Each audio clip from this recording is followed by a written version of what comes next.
Pemirsa, dokter ahli forensik Rumah Sakit Bayangkara temukan adanya luka benda tumpul di bagian kepala 4 jenazah yang merupakan sekeluarga korban pembunuhan di Muba.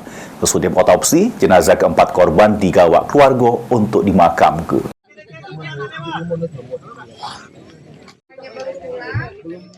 Sesudah dilakukan otopsi, dokter ahli forensik Rumah Sakit Bayangkara Muhammad Hasan Palembang nemukan luka benda tumpul di bagian kepala buri keempat jenazah yang diduga dibunuh di Dusun Bagan, Desa Lumpatan 1, Kecamatan Sekayu Muba. Dokter memperkirakan keempat jenazah korban sudah 3 hari sebelum akhirnya ditemukan oleh warga sekitar. Dokter nyebut ke otopsi ini cuma dilakukan di bagian luar bayi karena organ dalamnya sudah mengalami pembusukan. Dari keempatnya jenazah ini, yang 2 laki-laki, 2 perempuan, yang 1 perempuan dewasa, 1 anak-anak, 1 laki-laki dewasa, 1 anak-anak juga, itu semuanya kita jumpai adanya kekerasan tumpul di kepalanya. Di bagian kepala? Di kepala. Bagian belakang atau depan? Bagian belakang semua.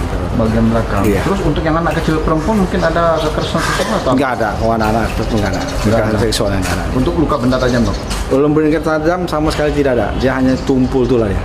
Diprediksi udah berapa lama meninggal? Ya sekitar paling lama 3 hari, 2 sampai 3 hari paling lama.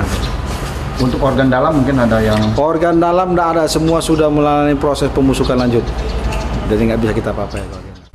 Sesudah otopsi, 4 jenazah digawa pihak keluarga untuk dimakamkan. Ini polisi masing melakukan penyelidikan untuk mengungkap penemuan jenazah yang diduga jadi korban pembunuhan. Mulyadi, PAL TV.